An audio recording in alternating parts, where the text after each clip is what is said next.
the shadow come gliding down, falling black and heavy all over the town. If you listen, girl, as you can, you hear funny sound all across the land. That's calling on a boogie man, boogie man. That's calling on a boogie man, boogie man.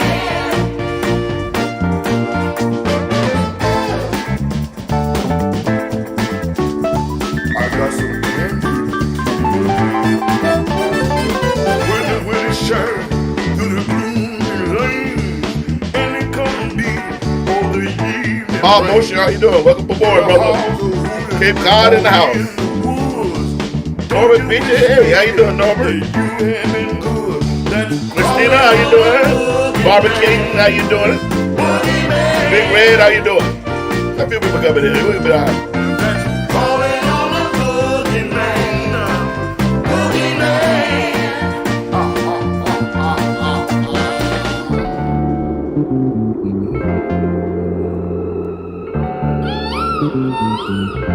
Gary Wright, how you doing, brother? How's Tucson? Marcella Isaac, good afternoon to you. Chris Cook, hey, beautiful. That's calling on a boogie man. Norman coming from Switzerland, thank you. Gary, Mr. Bill Franklin, how you doing, sir? Maryville, Washington, in the house. Arnold Roth, all the way from Norway. How you doing, Arnold? Wisconsin, actually. Deb Ryder. What's going on, Deb? I got to get you on the show. Larry Blackwell, San Diego in the house.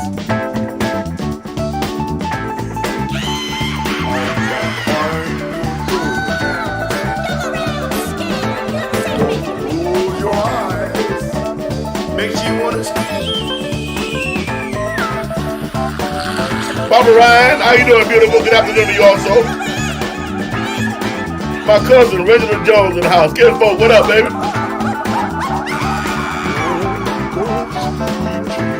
Tom, all the way from Norway. How you doing, Tom? Larry Blackwell, how you doing, brother? You in my hood there?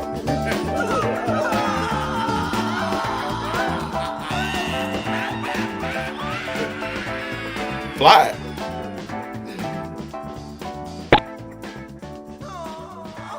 What was that?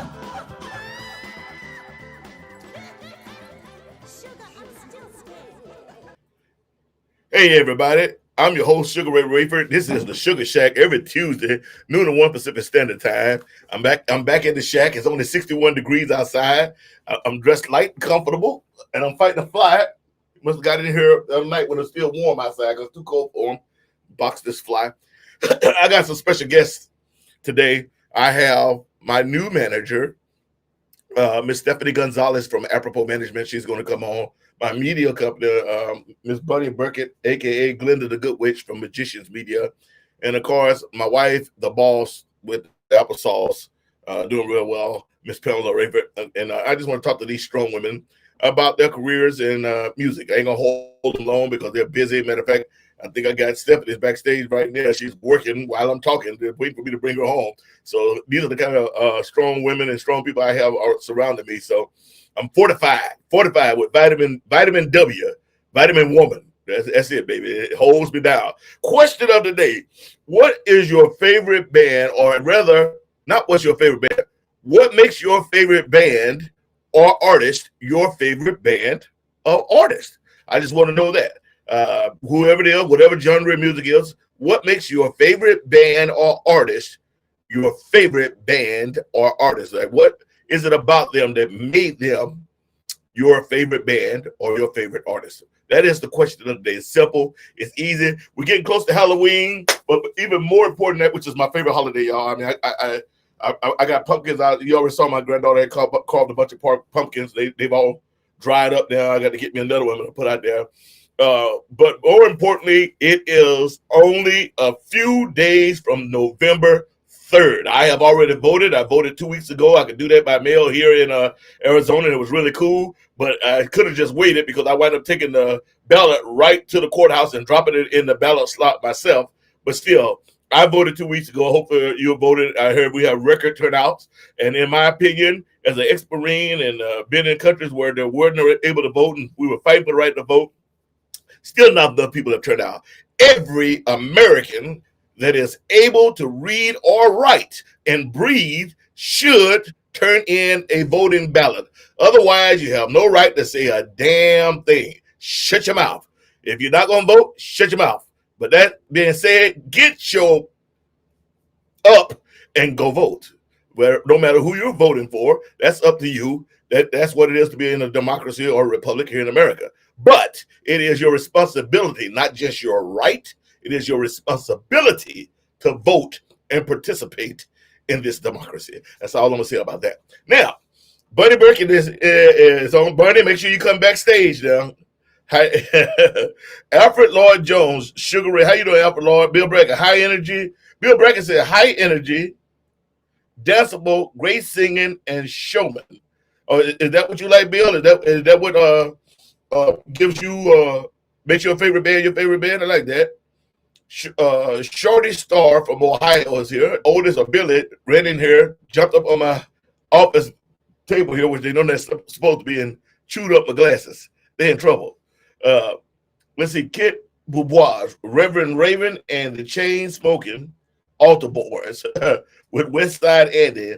Love dancing to them.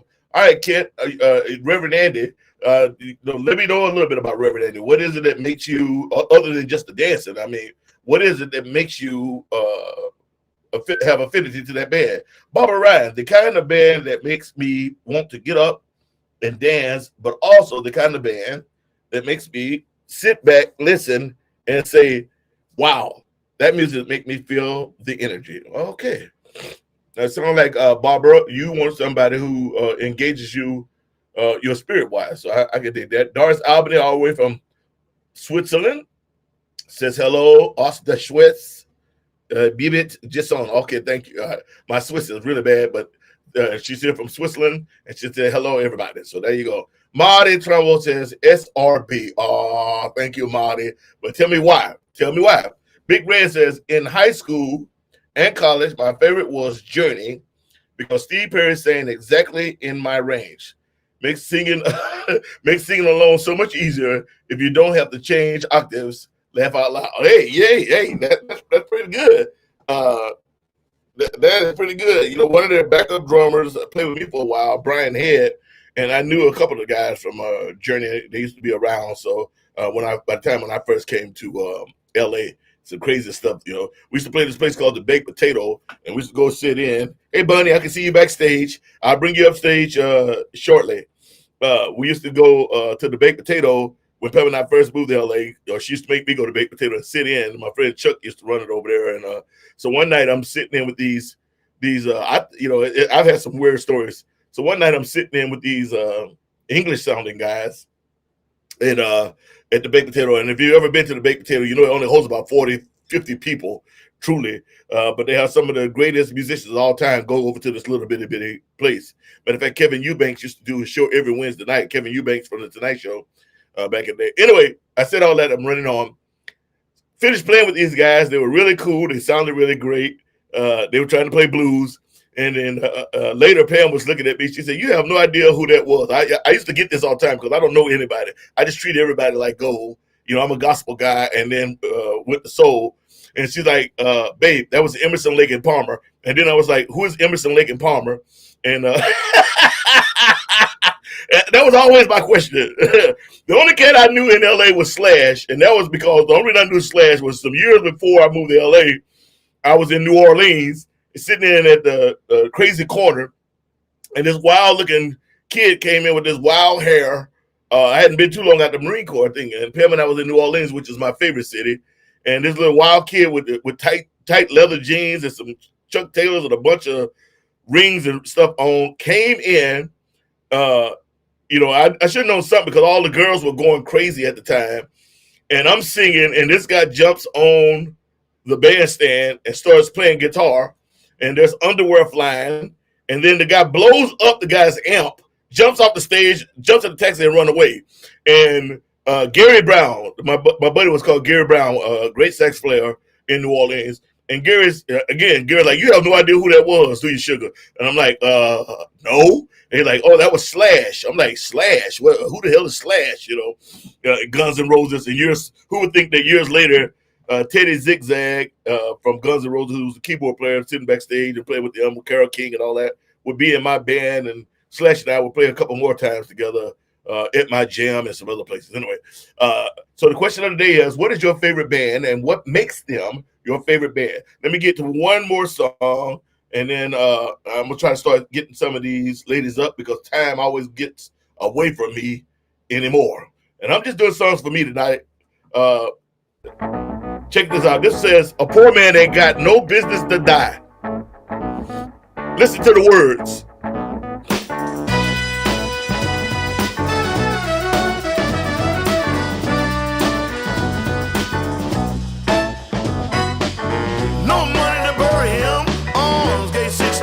Oh, sorry about that, Deb.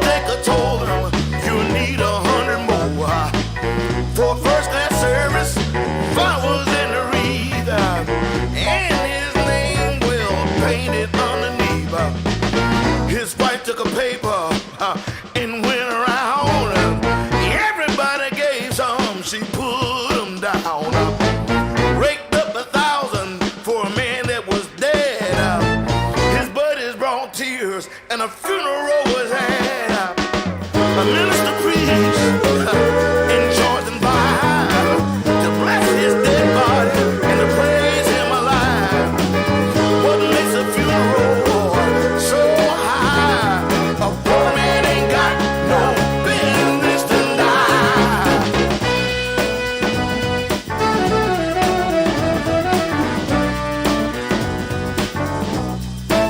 Look here. Now dead is buried, God rest his soul. Hoping there's no charge for the graveyard mower. You know I'm trying to live a good life. A poor man ain't got no reason Business to die. God bless his soul. God speed his soul. Hope there's no charge For the graveyard, hope there's no charge for the graveyard mold. Good Lord. God speed his soul. On the other side of the river Jordan, you know, a minister preached in Jordan by to bless him dead and praise him alive. What makes the funeral so high? A poor man ain't got no business to die.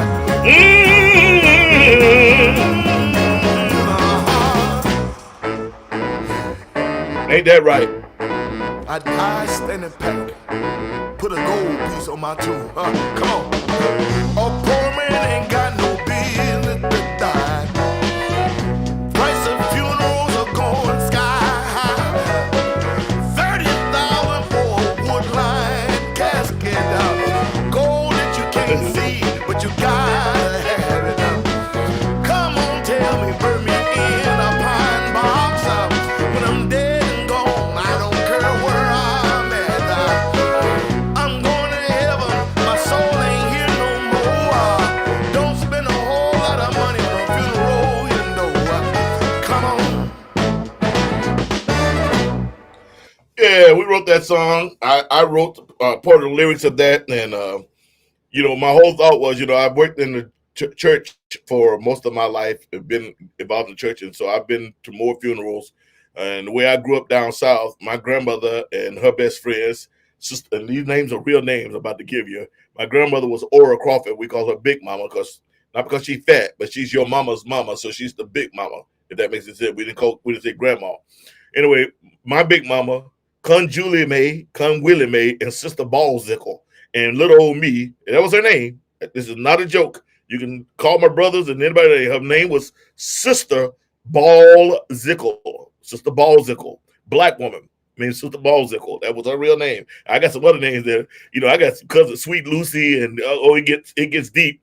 Anyway, We from the deep south of East Texas, not too far from Louisiana, and it's common practice there that when someone died, even if you didn't even know that person, you cooked something, you did something, and you went to that person's funeral or to the wake. So I was a little kid, and my mother used to leave me with my grandmother, so I would be a little bit of something in the back seat with these 4 black women in an Impala, traveling the back roads of Texas, going to funerals and stuff. I've been to more funerals than you can.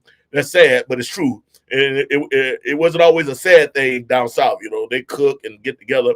Anyway, so my whole thing though is I remember what funerals used to cost, and the price of funerals today is just ridiculous. I don't understand why it costs $30,000 to $50,000 to bury someone, and the industry has just gotten ridiculous. So I wrote that's a poor man ain't got no business to die. If you're a poor man, you better figure out a way to live forever, or you're gonna leave all kind of debt with your family. Anyway, that's my thought on that. Bill Bracken says, Steve Gross, how you doing? Waiting Sugaray right on. Ray Gould. Hey, Ray Gould, simplified devil dog. That's right. I know you did all them years as a warrant officer. I hadn't seen you in a while, man. Ray, hope you're doing good, brother. Hope you are doing good. Are you guys still in Temecula, Murrieta area? Deb Watercraft, I had a signed copy of that album for my birthday present. Best present ever. Oh, you talking about the world that we live in? Oh, bless your heart. Bless your heart. Thank you. I appreciate that. Let's see. I appreciate that.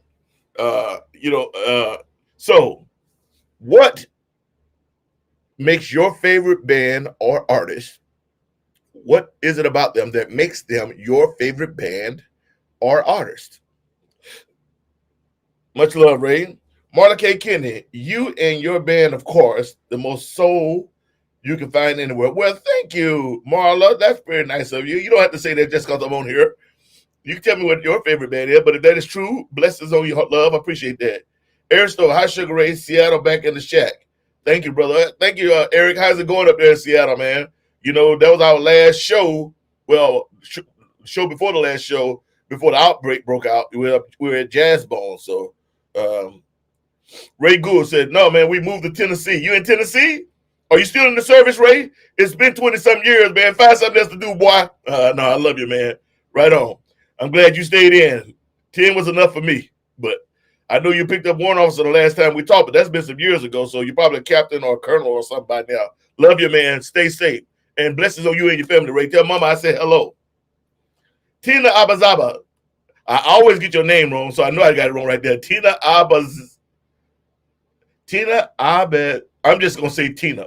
Musical talent and the entertainment factor. Okay, Tina, what does that mean, musical talent and the entertainment factor? That's a little vague. Give me a little deeper to that. You're in Cookeville, 1 hour east of Nashville. All right, man. Well, you let them down there if it hadn't been for the freaking, pandemic. So when I'm back down there, let's get together. Steve Gross, wish you had a complete Albert King set. Well, I love me some Albert King, Steve, but there's a lot of great music. You talk about blues music, you talk about 400 years of history. And even further back, if you start adding in the African and the Irish influence into it. But, I'm going to play some stuff from Albert King at some point. And also, I'm going to play you some original drum and fife, which is the original blues music. A lot of people don't know about that. It was called drum and fife, and what they basically used snare and a little fife that they would make. And there are some great heroes from the drum and fife movement, and I'm going to play some of that for you. Not right now, not on this show, because I got 3 people going to be coming on this show, so I don't have a lot of time. Ray Gould, you're a major now? Look at you, you dirty mother. You're a major now? I get out as a sergeant, staff sergeant, now you're a major? This is my friend Ray Gould, you guys. He went in as an enlisted man and then went to warrant officer school, became a warrant officer years and years ago, and now he is a major. Right on, brother. Simplify. I'm not sure. Did you stay in the Marine Corps or did you go over to the Army? We'll talk about that. You and I need to get together, man, and talk. As soon as this, because we really get to Gary. Gary, right? I have too many favorites. It depends on my mood. If I want some rock, blues, R&B sound, and jazz, okay. Tina says my favorite bands are badass players and connect with the audience. You are a master of that, and you surround yourself with badness, and you surround yourself with badness. Oh, thank you, Tina. Listen, I'm gonna start bringing some of these women on because they're all these are the women that surround me. Pam isn't here yet, but I'm gonna bring them on. I thought about trying to bring them all together, but that'd be crazy. I need to get them all these segments so they can talk because they're strong, powerful women, which I love having around me. It's like I told one earlier. It's like you talk about vitamin D. I got vitamin W, baby. I'm fortified. You can't get the sugar. You can't get the sugar because I got three strong women, man. It's just like Star Trek over here. It's like the Enterprise, and so I'm ready to go. That's right, baby. That's right. Let me first bring up Miss Stephanie Gonzalez. Miss Stephanie Gonzalez is now my manager. Thank God, bless her soul. Really bless her soul. You have no idea what she's doing and how much she's working for nothing. But I am going to pay her back in spades. It really will. I really will. The one thing is, once we start working, she'll realize I'm the hardest working Negro this side of the moon. So I'm gonna pay her back in spades and make her life easier, at least when she's dealing with me. She's also the manager of Mr. George Benson. She's been doing that for a while. So let me bring Miss Stephanie Gonzalez from Apropos Management on first. Here we go. Ready, y'all? Hi, y'all. Stephanie, how you doing? Hi. Live long and prosper. That's right, baby. Live long and prosper. I love it. I'm not gonna hold you too long because I know you got like a million and one things going already. Matter of fact, I think you was backstage working as we were talking. Just real quick, let me just jump in, ask you a couple questions, and then you can have the floor. And I just do 10 minutes, and then we can get back to what you're doing. First of all, how did you get started? How did you get started in far as the music business, and what made you gravitate toward the management side? Okay, well, that was a long time ago. I was in college studying interior design, about to go to FITM, which is a Fashion Institute of Design and Merchandising. But I always fancied music. I just was a big music file. I came from Northern California, so those are the days on the green with Bill Graham, the Cow Palace, Concord Pavilion. I mean, just fantastic area for concerts. So I was always just such a music head, and I had a part-time gig, and the guy liked me a lot, and he had a client who was Norman Winter, who I went on to be an executive assistant for. But what I didn't realize is that I was working for probably the biggest publicist in that era. That was like 1989-ish. And this dude was responsible for bringing Elton John over from the UK, and Janet Jackson and Tony and all these things. But he was about to break a little known rap band from Compton called NWA. So I worked that album. That album. I was his executive assistant, and in those days you worked straight up with the management team. And so I was, I'd hang out with Eazy. So that's kind of like how I started in music, and I did really well in that part of it, but I didn't really like working for Norman Winter much, and I really enjoyed what the management side was. So I took an interview with a woman named Julie Foley, who's still my best friend to this day. She interviewed me for the position of office manager for Motley Crue's management company, Top Rock Development Corporation. So I took that, and 7 years later, I got elevated to as a day-to-day manager. So that was really a crazy time. Those were the Dr. Feelgood years. They were just killing it in the industry. They were touring it crazy. They had their own plane. The whole thing. This was their sober years. So a lot of the chaos was subdued, but they will always be Motley Crue. So that, and I worked at a lot of rock bands in those days, like Winger and Masters of Reality, and just a lot of fun. It was a lot of fun. But that term, that was 7 years, and Motley Crue fired Vince Neil, and we just couldn't really get it going, and the manager decided to just pack up and move on. So next up is the greatest job ever was working at Turner Management Group with the great Dennis Turner. God rest his soul. He was the best man ever, the best manager. Everyone I've ever worked for was just fantastic. So they groomed me basically. And Dennis put a lot of responsibility on my lap and taught me a lot of things and always made me feel I could do it. that I could handle it on my own. And in 2007, due to some medical problems, etc., he decided that he needed to leave the business. And at that point, we had just completed, he had just completed 20 some odd years with Kenny G. He broke Kenny G. I worked with Kenny for 7 years as his day to day, but I was always a co-manager with George Benson. So I actually helped bring George back to him as a management client. And of course, we had Billy Myers, Brenda Russell, really fun, eclectic, adult orientated kind of management company. But Yeah. but when you work with clients at that level, you're able to see the industry in ways that, that not a lot of people get accomplished. They get to that point. But Yeah. what you learn as you can manage just about anything, including, your kids, when you learn how to balance, that sort of responsibility, and Yeah. big budgets and everything else. So I got to tell you, it was the best years of my life. I'm so grateful that I had those opportunities to work with those kinds of clients. So fast forward to 2007, when Dennis decided that it was time for him to retire. He told me, why don't you just take George over? Why don't you do this? And I was like, oh no, not to little old me, just still humbled, still feeling very, young and not qualified, fear of success. But he said, no, you're going to do this. You're going to build your own company and you're going to go talk to George. And I did. And George thought it was a great idea. And I was so, again, humbled that, I knew George and I had a great, relationship, and our work relationship was based on equal admiration and hard work. But, still to think that, fast forward 13 years later, I'm still his manager, working for my own company, doing things the way I like to do it, and being successful. And it was just a great time. I've worked with, under my tutelage, I've had a couple of album cycles with Javier Colon, who was the inaugural Yeah. winner of The Voice. That was really a fun project to work on.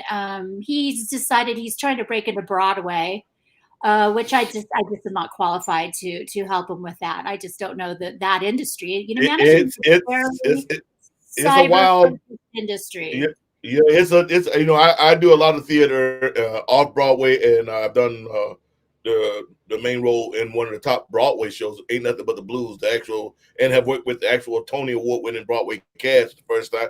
My first theater So experience was with the Tony Award winning cast of Ain't Nothing But the Blues. So I'm standing there with all these veterans, but they were sweethearts and treated me like gold. But I love that industry, but it I is do totally too, but different. it's Totally totally different. different. And had I not been so busy with George Benson, I might have dipped my toe into it. But if I would have, I wouldn't have met you. And I had a small period of time where Minnie Bear, who was a friend of mine, she was in smooth jazz. She really wanted to break into blues rock so bad. And we talked about it for about a year about how we could do it. So she was with the Bone Shakers at that time, your good friend Randy Jacobs and all those cats. And they got together. They made 2 amazing albums. She and I put it out together, Girl Power. And we did really great. I mean, it was really fabulous, but she can only take it so far because although we were breaking, can you imagine if she would have stayed in, she flipped back to smooth jazz, she just has a better career there. And, it's just sometimes women in business, you have to make those choices where they can afford to take care of their families. So with that empty spot, you had been presented to me by Eric Korn several times, and by other people too. Kirsten Prophet always spoke highly of you and always felt like we would make a great team. And the window of opportunity presented itself, and here I am. And and I know this time of the industry is difficult for any touring artist. It's heart-wrenching. Everyone is broken because this is what we love more than anything in the world, let alone it pays our bills. We love this. Live shows are everything. But I don't think of it as hard work. I think of it as joyful work. It is joyful work. Sugar. I mean, I know you're good for it. I know you're a great terrain entity. I feel I'm invested in you. And there's nothing that will make me change my mind. Oh, bless I your soul. believe in your brand. I believe in you. And I want your family to prosper. I want you to prosper because you've given it your all. And look what you brought me. You're a Grammy-nominated artist. You're the BB King Entertainer of the Year. BB would love to celebrate you for that. And it's beautiful. It's a beautiful thing. Well, thank you. I mean, I feel blessed and honored to have you on my side. And Pam had done a great job for 20 years, and it was sort of same thing with Mindy. I the last couple of albums I did, I'm always a blues man. I'm a singer first off, but I love the blues, and I purposely went over from R&B to the blues because I thought I had a better future in the blues, and I still believe that. I think the blues people have treated me like gold. Great audience, the blues people. I agree with They you. are. This is a fan base. They support their artists. They still go out and they buy product. They come out to the shows. So they do. But the last two albums I went. I did a soul blues album, and then the last album I just did with 40 Below.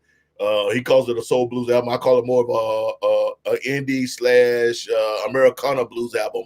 But I wanted to stretch without losing my blues fans, but stretch instead of doing just the same old 145. And I was shocked.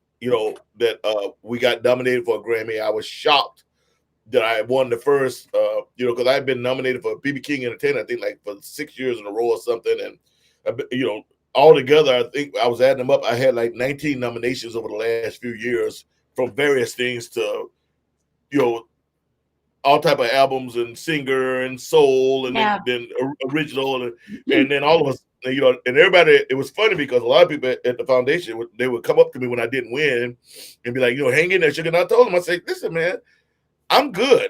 One of the reasons I came to the blues is here I have longevity. At that time I was just like, well, I'm not going to stop working. So at some point, it'll be my turn, and I was shocked to win the soul album. Matter of fact, I think I was sitting backstage, and it was Steve Copper who told me, like, Ray, get up, you won. I was sitting backstage reading words because a song I was nominated with, my friend Anthony Garassi was nominated for Song in the Album of the Year, and we were going to perform it live, but I hadn't sang it for 4 years. So I was backstage behind the jumbo screen reading lyrics, about to walk on stage. And Mindy was there. Steve Copper and Mindy. Ask her about it. Yeah, Mindy got an award that year. Yeah, and I'm looking down, and Steve said, "Sugar, they call you." And I turned around, Mr. Copper, I'm like, "What?" He said, "They call you." I said, "Call me for what?" Like, you won. I said, I literally, this was going on. I won what? I was backstage so long, they were about to say, "Well, we're gonna take this award and give it to to make sure that Sugaray gets it," because I couldn't believe it. And then the next year, I'm touring like crazy. And I'm sitting in a place called McClure, France, right on the German border, about to do the Terre de Blues, which stands the Blues of the Earth is what that stands for in French. About to do this festival, and I get a call from my buddy from the Managed Boys and from the Fabulous Thunderbirds, Willie J. Campbell, the bass player for them for years. And Willie J. calls me up, literally calls me. It's 8 o'clock at night, 7 o'clock in the afternoon, something like that. He's like, "Hey man, I just want to tell you congratulations," and blah blah blah blah. And I was like, "Yo, Willie, how you doing, man? First of all, what are you doing up this time of hour? Second of all, congratulations for what?" They said, "Oh man, congratulations for the Grammy now." And I literally said, "Willie, this is Sugar. You know who you talking to?" I was like, maybe he was sleeping. I thought maybe he was sleeping. Like that Karl Marx thing, like, I'll never go to a party I'm invited to. Yeah. And then he hung up and my phone started blowing up. But anyway, all that said and done, it was funny that Eric came to me. I was standing on the corner right in front of the Orpheum Theater, was supposed to go in and play with my friend Del Toro Richardson, but I was exhausted. I just came back from Europe. All this stuff was going on. This was before the Grammy. And I'm sitting there and he comes up to me, and at the time I had three different record companies with offers in hand, which I wish I could go back and find them so I can give those to you. With offers in hand, and then I think it won't let me log in. So. It won't let you log in? No, it just makes me, I don't know. Oh. Okay, I see the link again. Then we'll get you in. It'll happen. That was Pam. She said that it wouldn't let her log in. Can't get in. You won't let your wife in. It won't let her in. But anyway, I'm not gonna hold you long. So, make a long story short, Eric kept telling me like, well, you need a manager that's in the industry. Pam has done really, really well. Managing your career, but it's on so far you can go. You need people who are connected and blah blah blah blah blah. Yeah. And change is hard. Mm-hmm. And then he was telling me about you. I don't know what time period it was. I don't know if he had talked to you or blah blah blah. Oh yeah, he had been talking to me for a while. He really worked it. He really pitched you in a way that made sense. Like he understood that, between as a manager, you got to come in with a good plan too. And I just wanted to make sure I was available to be able to help you, because I'm a boutique management company. I don't work for I'm not a person that enjoys those big management companies that have their fingers in everything, because I just feel like the artist gets left behind somewhere. I was taught and raised, so to speak, by classic, well-respected, successful managers. And there's a certain method to the way I do it that is not corporate at all. I don't follow a path that way. I don't have to make an X amount of dollars to ensure an artist stays on a roster. You know what I mean? Yeah. Which is unheard of in these days. Handled it was really good, because I don't think you were mentally prepared for it before. You had a great operation going, but then you realize that once you start getting into those award categories that levels you up, it's good to have proper representation, and it's nice to have your wife enjoy being the queen of the organization rather than having to be running around doing all the heavy work. It's hard to manage your loved one because you have to make choices and sacrifices, and that's not always easy, Yeah, but I'm pretty easy, because usually I only fight her a little bit, and then it's like, all right, whatever you say. I think it's good. It's kind of like, I trust her, just like I trust you, just like I trust Bunny. It's like, I've learned, I was raised by strong women, so I've been around strong women, and it's the kind of people I like around me, and I've learned to let down my male ego, so to speak, if they say, and just trust that good business is good business, and it doesn't matter if you have high heels on or Oxfords. You can't judge people by if good business is good business. And so, I think a lot of musicians and a lot of people make that mistake. They just immediately want to dismiss a woman as she's a woman. And that's male and females. Can you imagine? I managed two strong, huge, multi-talented Black men in a male-dominated, industry. I've had people all the time trying to cherry pick George, and George is like, he never. Total respect for women, knows and also respects me for my value, what I bring to the table. It's not because I'm a woman. It's because he knows what I deliver, but he was, I think a lot of, you got to think about it. A lot of, his critics are, some people who are a little bit on the jealous side, kind of look at, who you got managing you, and kind of try to play with your mind, right? Like, yeah. So I don't think the audience. I think the audience is good to hear that, because I don't think the audience has. See, that's why I want to bring you guys on too. See, I don't think the layman in our world has no idea some of the stuff that goes on behind the scenes. They don't realize how cutthroat it gets. It's terrible. It's terrible. And men are not very ingratiated to women in my industry. There's a lot of devaluation going on. Not as much as it used to be. You know what I mean? But it's interesting, because I kind of credit a blessing that I have is that I've always had strong men that value me. I attract it. It's because I think I just love it so much. Like, I couldn't have done anything I did. And I've never had blessings to me, right? A Me Too movement for myself, a Me Too moment, even working with Motley Crue. Those guys are, I can only imagine. Never. I was like their little sister. They used to call me the angel of Motley, but it's pretty much because I think that's the energy I put out there. I'm not here I love what I do. And I also, I demand respect. I'm not gonna, I'm not gonna sit back and just let anybody roll over either. But Sugar, that's what makes you special to me is that you value humans, all of us, and you really value women. You are, I Yeah. think, that's the credit to being married to the woman that you are married to. Well, A thank you. really good woman, a strong woman, a smart woman, and you see what we can bring to your life more than just cooking, in the kitchen and taking care I'm of not. the She cooks, but I'm the one that cooks most of the time. So, See, she's really smart. If she can keep me oh yeah, in the kitchen too, then I'm all for oh it. yeah. Oh, you have no idea. Somebody asked me that one time before, like Ray. When you go home, I said, when I go home, man, I got to wash dishes. I got laundry to do. I got to take out the tray. I say, ain't nothing changed. I say, you guys see me like that. Pam just see me as, hey, that trash can don't full. You got all those boxes that I ordered by Amazon. So Yeah, and anyway, let me say also too for any women who are listening that are interested in management or any kind of job on their own, I really urge women, especially at this time of the world and COVID and everything else, get out there and start your own businesses. Get out there and try because I was afraid for years and years and years, and I was pushed to do it. I was challenged, and now I would never ever change my situation. I have prospered from it, both emotionally and financially, and just I'm comfortable. And I've been able to raise my daughter. Like I'm a stay at home mom, basically. I have a 17-year-old daughter who's doing great because I've always been there and done the job that I love. So I that urge is a you to blessing. get out there, try. Everyone should try. Do what you love. Let me just. I agree with that. Let me just send this to Pam. I'm gonna try to send this to Pam. Trying to send her the link again.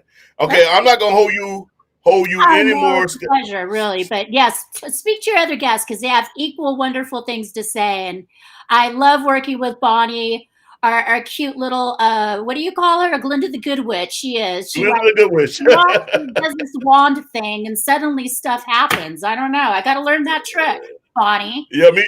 I And gotta learn it too. Pam already knows that I worship her just for everything that she's gone through. She's an incredible human, and I'm honored to know you both.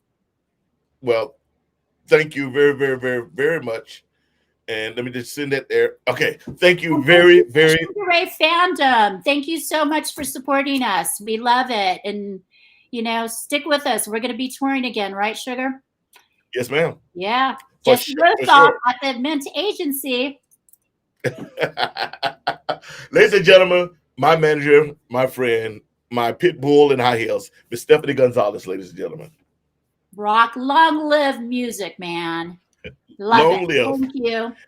Get out and vote. Did you already vote? Oh, I voted. I'm calling people in Arizona. I'm sending letters to Texas. Vote, vote, vote. Everybody. That's right on. Stephanie Gonzalez, ladies and gentlemen, apropos management. Peace out. See you later. Bye. Thank you.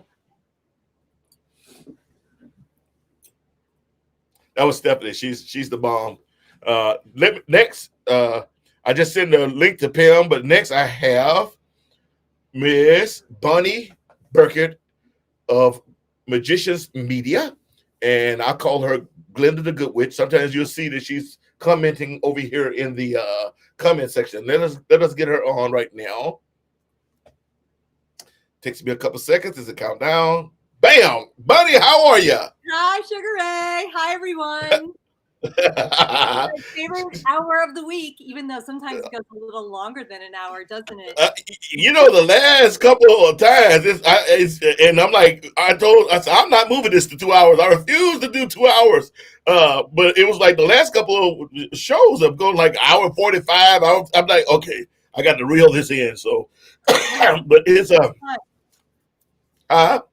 It was great talking to Stephanie. Our careers overlapped. I worked Motley Crue. In fact, one of these platinum records back here is from Dr. Feelgood. Isn't that crazy that that's the business. That's the music industry. There's an old adage, you work with everyone twice.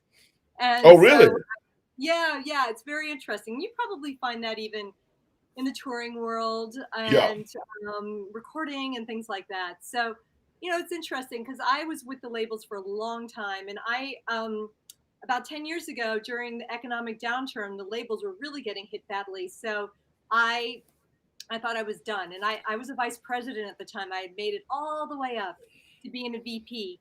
And at VP of where? Rhino Records. So I was doing. Oh, yes. I was handling iTunes and dealing with digital at that point. Okay. And 20 years into my career, and I got laid off. Total shock. And I remember leaving my boss's office. You know, when he said to me, he's like, "We've eliminated your role." I just said, "That is really random," and then walked out. Wow. I didn't cry. I just walked into my office. It was really sunny. And I just thought to myself, you're supposed to do something different. 2008. So everybody remembers this is a tough time. But I didn't. Yeah, I mean, I lost my ranch. You know, I built a house there. It took me 3 years to build it. 5 acres of avocados, and I had to let it all go. Yeah, everything changed 2007, 2008. You too had a huge transition around that time. Yeah. You know, it's very interesting. It was one of those opportunities. And I had one of my my spiritual advisors say to me, "Don't let what's happening in the news apply to you." And I didn't quite know what was happening. And then a week later was the whole Wall Street crash, right? It was because of because of the housing mess. So I had the opportunity to figure out, do I want to continue in this business or try something different? And I knocked on doors for a long time and I was getting absolutely nowhere. It's all my contacts because it's all about connections. And everybody was losing their job. So I'm going to pull a line that Stephanie says, and I hope everybody else knows this: do what you love and the money will follow. So I started volunteering. I volunteered at an environmental organization and also with a yoga festival. And just because I've done yoga for a lot of years, I've been doing yoga before it was really trendy. And slowly but surely, I don't know how I got started doing social media marketing. Somebody had me come on as like handle Twitter and Facebook for us. This was even before Instagram. And little by little, I'm somebody that was always loved creating marketing messages for bands. And I think I started this because I loved live shows. And for me, it was always happening. And I would go to concerts and we'd be like, wow, I have something in common here with everybody in this room, right? I mean, that's the beauty of concerts. What? Give me 1 second. Fabio, my friend Fabio from France. Fabio, she's loud and clear here, so it must be volume on your end. You need to turn it up. Okay? Can everybody hear Bunny? Because I hear her loud and clear. It looked like everyone's talking. Stephanie Gonzalez can hear you. Marilyn Big Red hears you. Pat can hear you from British Columbia. So, Fabio, turn up your volume. Un plus, monsieur, un plus. So I think that I don't remember exactly what juncture I was at, but I think it's really just about. You were talking about live concerts and going and enjoying it. I was planting seeds and I was trying different things, and I was fortunate that I was living small. I wasn't working from home, but seeing that not as a problem. And it was really, I wouldn't be scared. I just would try things. And little by next thing you know, I'm just so busy. And I just really enjoy creating messages on behalf of my artists. And so Sugar knows I'm always hitting him up. We're on text all the time. I'm like, I got to take a photo. Yeah, I need to. I just thought about that. So I'll send it at least twice a week. Oh, what are you doing? So right now, you said something about carving jack-o'-lanterns, right? Yeah. Come on. Yeah, you can see those. I put one up. I thought we put one up. But the new ones. I'm gonna send it to you. I'll send it to you. I have to go buy some new ones because we've done 2. They both concaved because of the heat. So she's got to do another one. So I was gonna wait because my granddaughter's the one that's doing them. She's amazing. She's an amazing artist. I mean, she's just born to do it. I should show you some of these drawings. But anyway, we're gonna wait till like the week before Halloween so she can do another one so it'll last through. Sugaray, that would be now. That's right. On Saturday. Yeah, I know. I'll be driving back I'll be driving back from LA because I'm leaving a little bit after the show to drive to LA, and I'll be there for a week because I got to go back and do my colonoscopy. I just had the shingle shot. My shoulder is killing me, Wow. and where. So Well, no, it's important. You gotta take care of you because you take such great care of all of us with your spirit and your music. And I just want to let everybody know that your comments everywhere on Facebook and Instagram and Twitter, it just means so much. It's really the wind beneath our sails. So that time that you take to interact with us and be here on Tuesdays, I really just can't tell you enough. And when Sugaray talks about karma, I mean, I think that I think there's different ways to look at that word. Wouldn't you agree, Sugar? Because a lot there of are. it, you mean like the cause and effect, right? So you do something great and you see that. But as somebody that studies a lot of this Eastern stuff, I'm also going to remind you that karma, it's just that opportunity we have in this life. So it's making the most of it. So it's not just like, oh, there's some sort of karma police out there watching No. what you're doing. It's really living your fullest. Yeah. And I break it down simply as for me, it comes down. You also it's the yin and yang. You give what you put out. But I believe that your aura or the way that you live, the way you carry yourselves through life, brings the right things, people, and opportunities to you. Now, it's up to you to be strong enough to recognize and take those opportunities. But I think that if you live your life in such a clean, full spirited way, loving way, that it's kind of like gravity of a very large planet. You start to pull in those things around you that make your life better, and if you continue with that type of understanding and aura and karma, it becomes a solar system, and those things gravitate around you all the time, and they're always there, and there's a barrier for you. And they're just getting into deep, but that's No, the way I think it. hey, listen, that's why I call it magician media, right? Is because it's about the magic of life. Why not? And that's one of the things I love about working for myself now. Because when I was in the business world, in the offices, I mean, I had a great time. Don't get me wrong; it was really fun. But I felt like I had to maybe limit myself a little bit. Whereas right now, I'm sitting here and I've got feather earrings and I've got crystals right here. And so, but and what is it? It's just a tool. You don't need these tools like a crystal. But if it helps remind you, you were saying aura, and I'm going to give you another word. I'm going to say radiance, Yeah, right? Right? yeah. And projection. And so music, I think, is one of the greatest ways that a person shares that projection and then we feel it back. I mean, I was going to mention, I was thinking back to my earliest days, and in high school, there was a song by a band. It was just really cheesy. It was a really cheesy band called Triumph from Canada. No offense to them, but it seemed cheesy. It seems a little cheesy now, but the song goes, "I'm young, I'm wild and free, and I've got the magic power of the music in me." And I really kind of that is why I always, even though I don't play any instruments, somehow I never took any lessons. Somehow music, I just find it very, very moving. And I'm really glad. I know that you've been through many changes in your life, as different types of careers as well. And how incredible is it that you found that voice at this time in your life? It's very incredible, and actually, uh, I didn't find it. That was Pam, and that's why I wanted her to be on here because a lot of people don't realize that I gave up music for 17, 18 years. When I say gave up, I mean I didn't play a drum set, didn't sing, didn't had no desire other than to go to a club somewhere and dance. But it was Pam who heard me somewhere.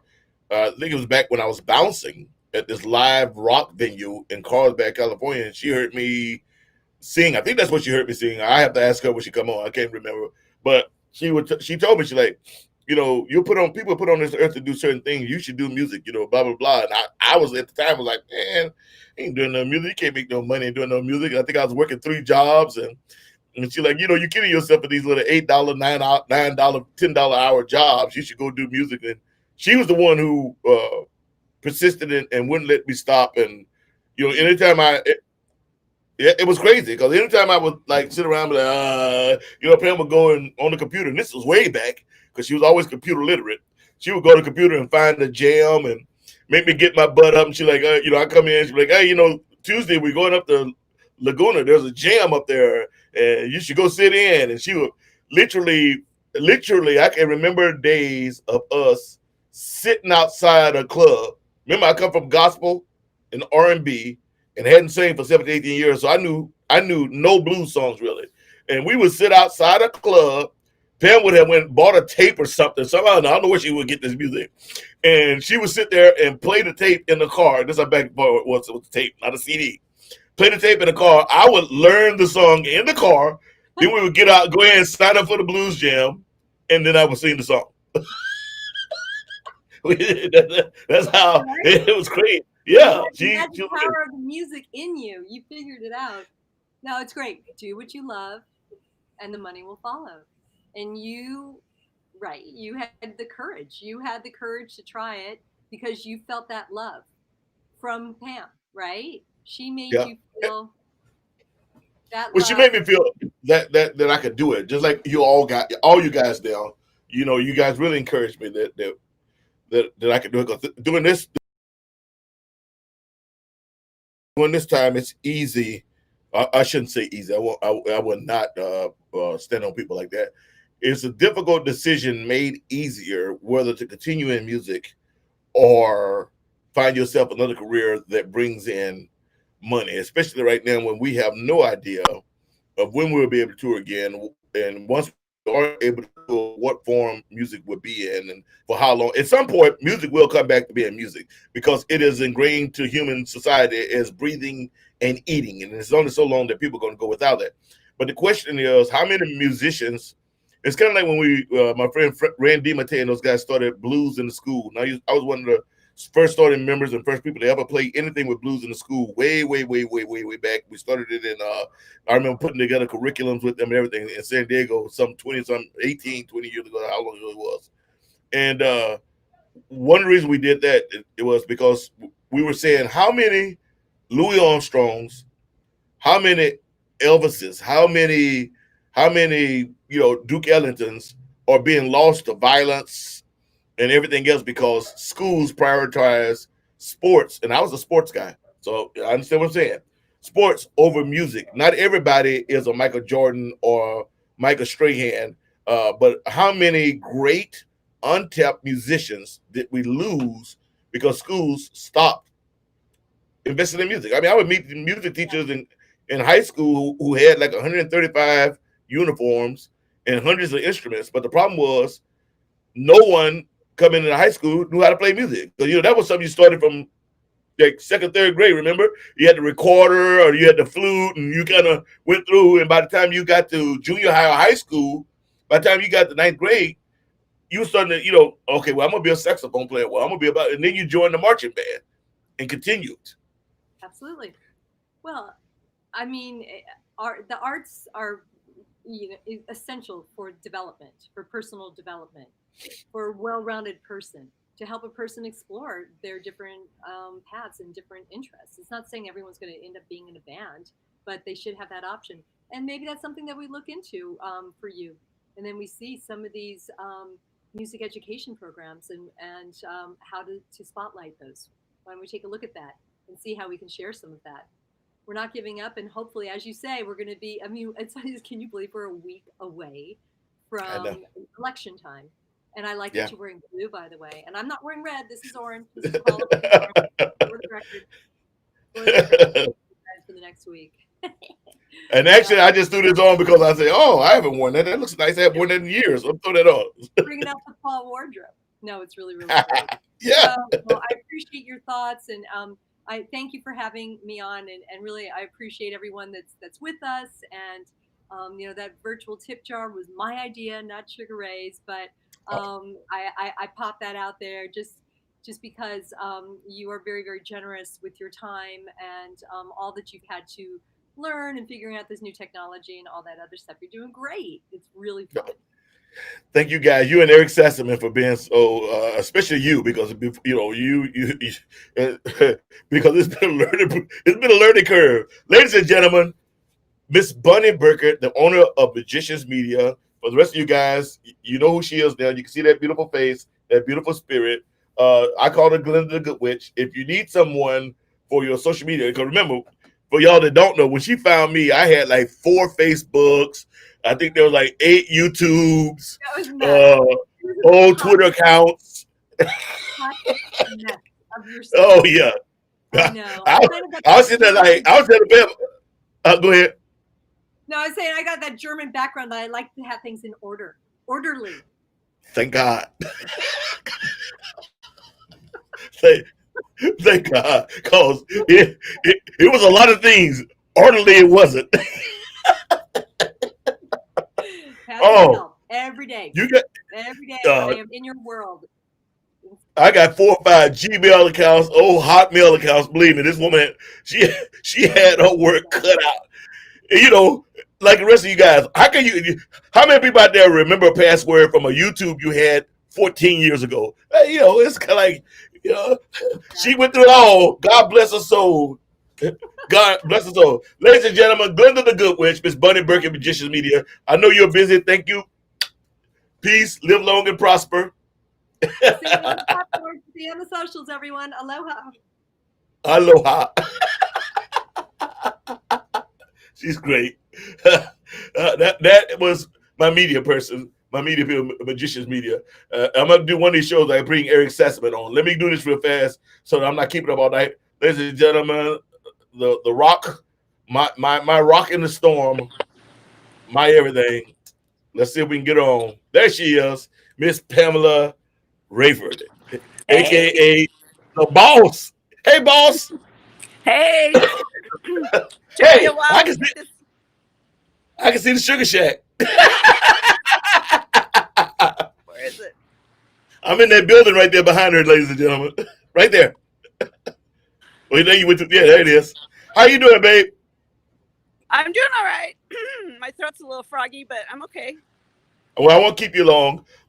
Just can you tell the people a little bit about, and I know you're bad at this. My wife is bad at this. She's worse than I am. Can you tell the people a little bit about you and your career, and then we'll talk a little bit about music, and then I'll leave you alone. I'm a certified nurse midwife, and I've been a nurse for, I think it's like 43 years. I always lose count. And I love what I do.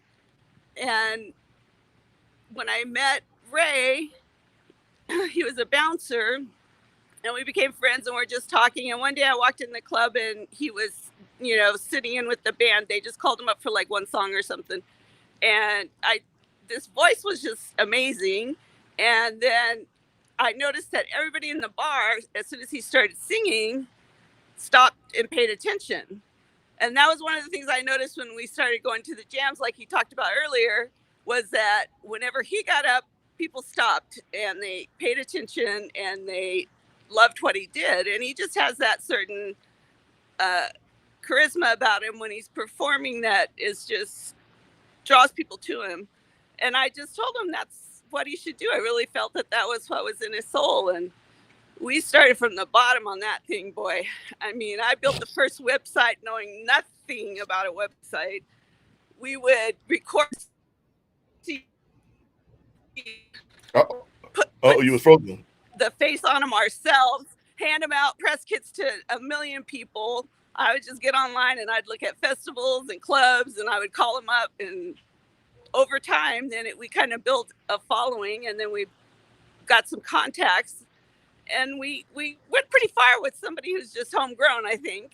Yeah, I think we did good. But I didn't really want to talk about me. I wanted to talk about you. What y'all don't know is my wife is a certified nurses midwife, master's science nursing. She's delivered in her career, as far as I know, at least somewhere around 6,000 babies in her career. She just, beat off cancer and a bunch of other stuff. And she just went back to work last week, and then I think her second day back delivered a baby. The first day back, she delivered a baby. She is incredibly, and I'm not just saying this because she's my wife. I'm telling you guys, anyone that meets Pam, she doesn't say much unless she actually has something to say. So I always tell people, I remember telling that to I think it was Slash or one of those guys that would ask me. They're like, "Yeah, man, we didn't talk to Pam," and I was like, "Listen, you can talk to Pam, but she gonna tell you exactly what she thinks. So make sure it's what you want her. It ain't gonna be no sugarcoating." So, also Stephanie Gonzalez just said, "Pam, you look terrific, and I love you with the pixie cut. Adorable." Oh, thanks. Fabio says, "Pam." I think like 20. Anyway, she's incredible, and she's done it all. She's traveled with me, and now with managing me all those years, she also had her own career. I mean, at one time she owned the Women's Health Center for years before the depression that we had, and then she went to work for Cedar Sinai. But tell me a little bit about the Women's Health Center. I just want the audience to know a little bit about you. Well, when I first I was a nurse first, and then I went back to school and became a midwife. And when I did that, I had worked at Fallbrook Hospital for many, many years. And it was during a time when there was kind of a crisis in women's health care, and nobody would take patients who had Medi-Cal at that time. No doctors would take them. There was the malpractice issue and a lot of different issues. And so after I got my license, I approached the hospital, and after a lot of hard work, got privileges there. And when I say that, it's not easy coming into a place who's never heard of a nurse midwife, who thinks that the doctors think that it's, not the same quality of care. And I had one physician who said that I'd get privileges there over his dead body.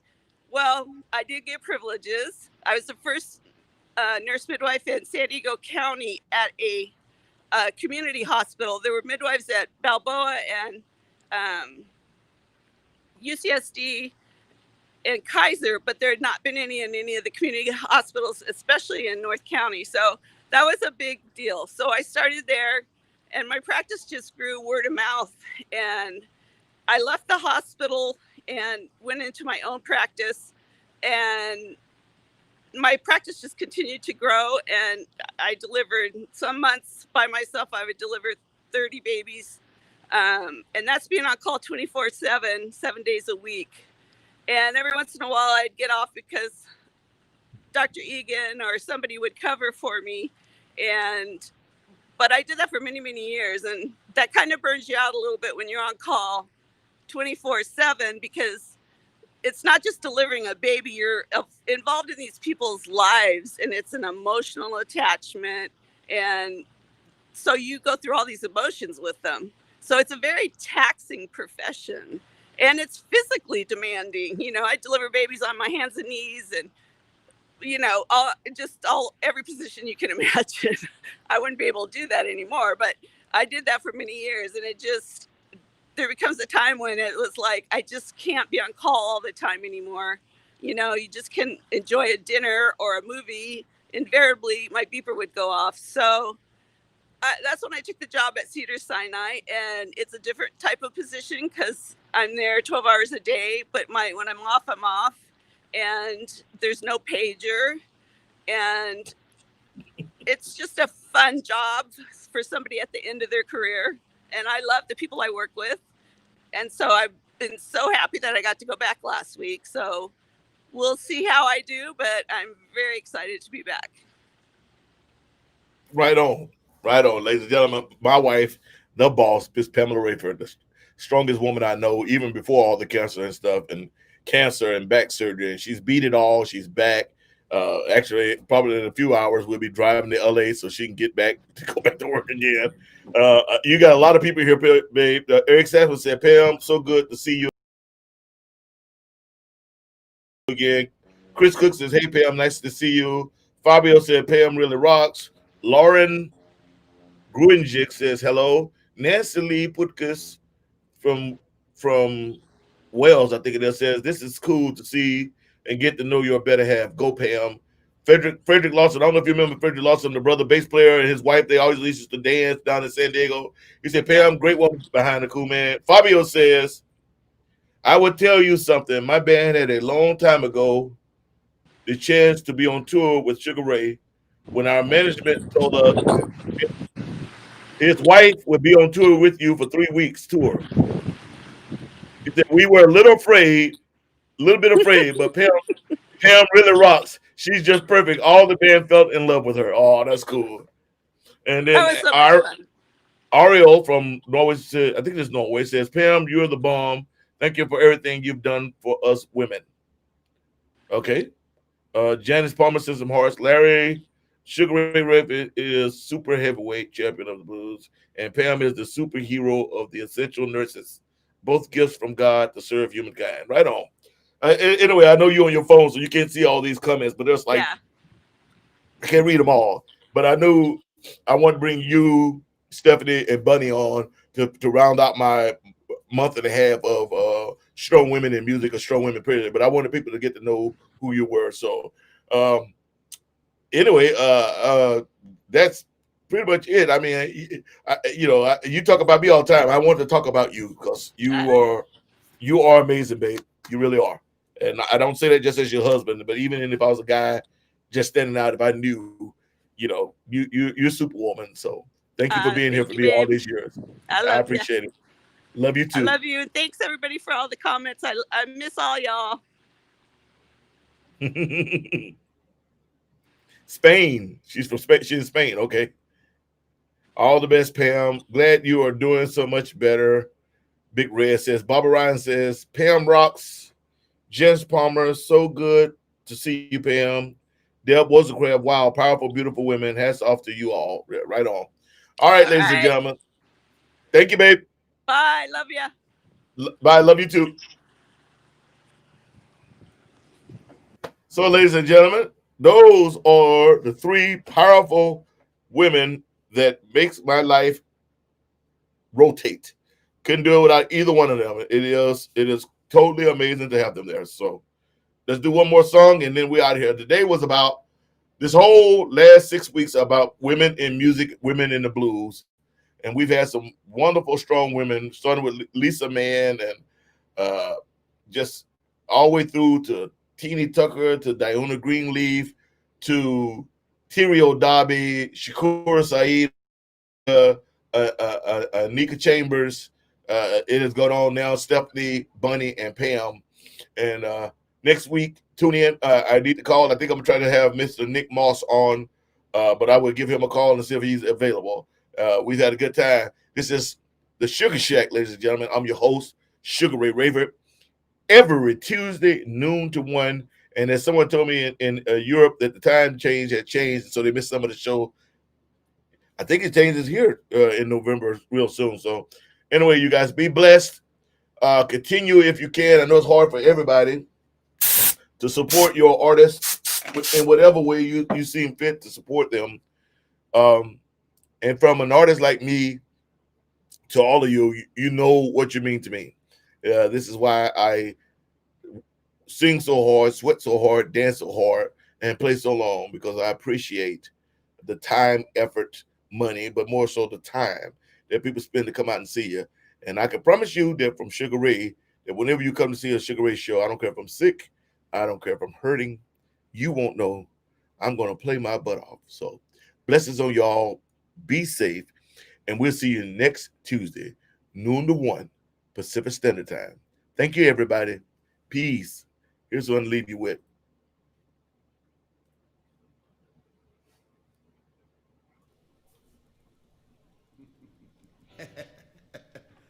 Hey, everybody. How y'all doing? Y'all know me, Sugaray. It's Mr. Alistair Green, Mr. Alan Markell. And we're going to come and play some country music for you right now and really enjoy ourselves. No, we're just going to do some blues, some soul. And I want to give a big shout out to Patty, Eric, everybody, to Pam. And I want to give a shout out to my good friend, my OMD and writing partner, Mr. Ralph Carter. Ralph, this one's for you, brother. Come on, fellas. 1, 2, 1, 2, 3.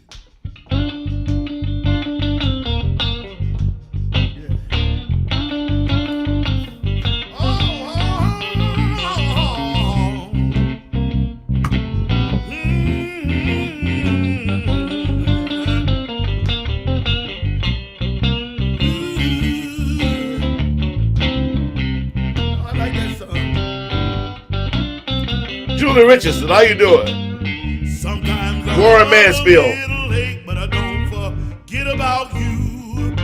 Working at the job, I got so many things to do. I need a little more time, just a little more time. You're my one and only. I need a little more. Much love to you, brother. You know the landlord, he's been up all out of shape. Since I'm always $1 short, y'all, and 4 days late. But I need a little more time, just a little more time. Mr. Landlord, my paycheck comes on Friday. Can I please have a little more time? I hear you, Big Red. Look at y'all. She wants to get me to the courthouse, get me up in the front of the judge. She wanna Barbara make me Ryan, think thank you. I say, honey, sure enough, but I need a little more time. Just a little more time. Right on, baby. Yeah. Mama, you're my one and only. I need a little more time. Pick up the song. Pick up that thing.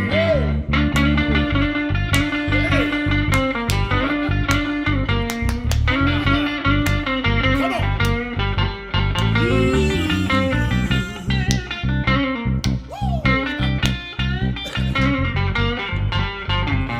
Yeah.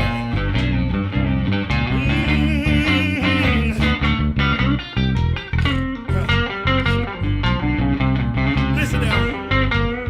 It gets down to making love, you baby say, not so fast. To get you where you're going, you need a man that's gonna last. She needs a little more time, just a little more time. She told me, she said, sugar, hold your horses. I need a little more time. Can you say that with the fellas? Let me go and say it. I need a little more time. I need a little more time. I need a little more time. And oh, I need a little more time. God, I need a little more time. Look out, fellas.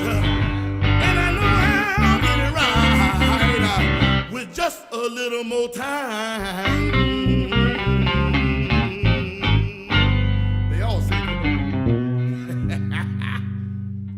Yeah, right on. So, y'all, today I won't be doing the show on Instagram because I forgot to bring my phone in here so I can do it on, because Instagram won't let me do it on the laptop. That show was filmed at Relax Studios and Relax Magazine in New York. We did 2 different shows in New York while we televised shows in New York while we were there, and that's from Relax in New York City, downtown. I think it was down in Manhattan. I'm not sure. I can't remember, but that's where we filmed that, Julie. New York, Relax. Look them up. They have a lot of great artists out there. And we did another one that was you know what? Let me see if I can find that real fast. And we already over time as always.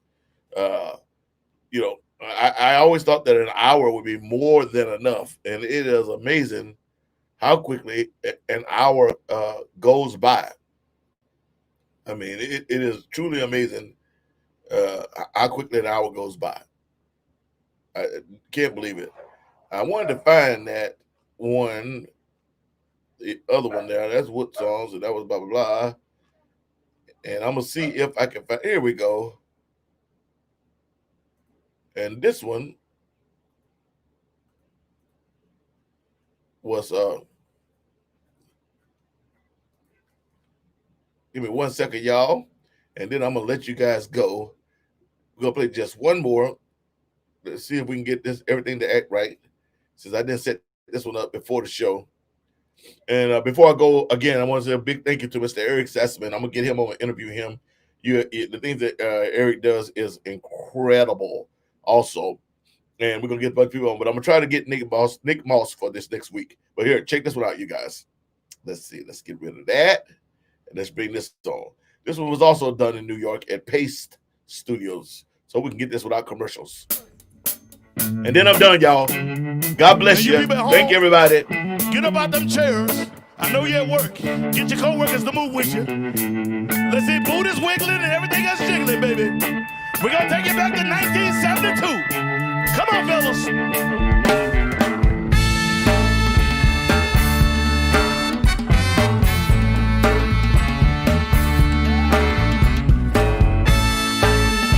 This was after, I think, 11 days in a row of singing and touring. And then they say, sing on TV. Baby, baby, now dry your eyes. My voice was hurting so bad. Wipe those teardrops from your eyes. When we all parties and BB&J, Laura Carbone, I got to get her on too. let's just go and leave it all behind. You and I.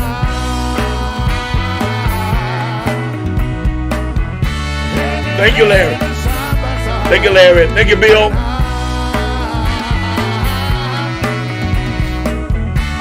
the end of time, you and I.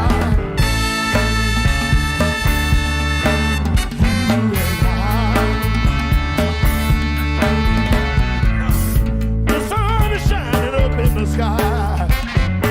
Bluebirds singing on the wire. Cupid and Venus must have conspired. All the stars aligned, you and I. Cheers, Jennifer Noble. London in the house. You and I. Until the end of time, you and I.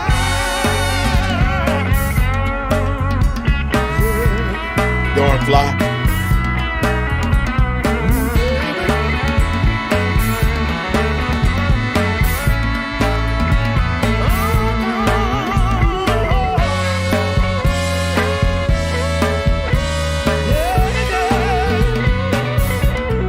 Thank you, Laura Hall.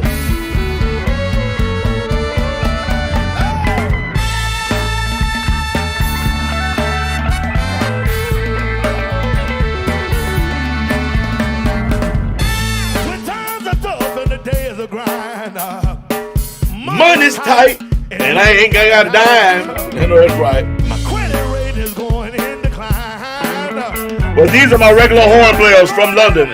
Aaron Litter, Giles Straw. Everybody all over the world are fighting. Been with me for like 10 years. I just think about you and I feel alright. You and I.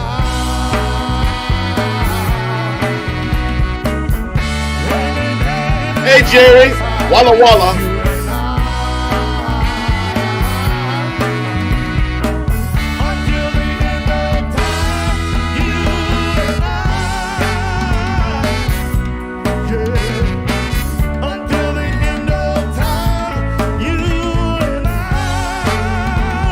Oh. Until the end of time, you and I. Thank you, Natasha. You can always go to my YouTube and Facebook to see the old show.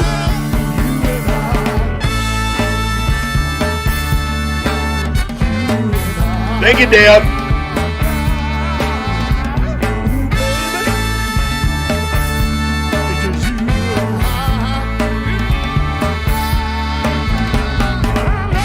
That's right, Jennifer. They was with me whenever I play normally.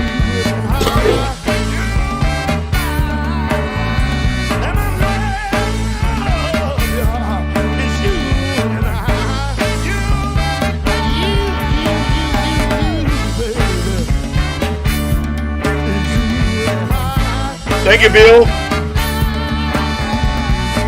The Sugar Bill Warren.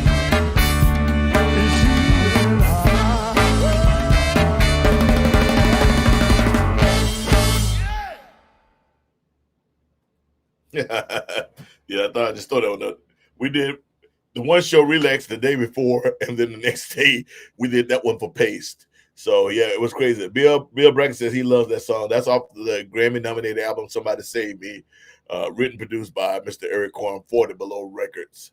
Natasha, you missed some of the show because the time changed in the UK. Remember, you can always go back onto Facebook and see the shows, or if prefer even better, my new YouTube channel. Go to my new YouTube channel and check out the shows. And I will start leaving comments there and go in and look at everybody's comments that leave there. So this is being streamed live to Facebook and to YouTube.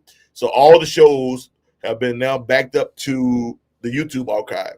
So you can go under my YouTube channel. If you go to my Facebook, I think there's a link there, or if not there, definitely under my website at sugarrayrayford.com. And you can get the links to those and see the shows, whether you missed it or not. All right. Jennifer Noble, yes, they were with me at the 100 Club. They have been with me forever. I have even brought them and do tours through the U.S. It's kind of expensive, and it's hard on those guys to come to the States for 3 or 4 months, but I bring them. I have some young cats, Julian and a couple others that Juju that back me up sometimes with them in the States, but for the most time for the big shows and the long tours, it's always Aaron and Giles who have been with me forever. If you go to YouTube, you'll see videos dating back 8, 9, 10 years all over the world. It's always been Aaron Giles. That's the band. The band had always been Lavelle Jones and Aaron and Giles. At the time, Ralph, now Alan Markel.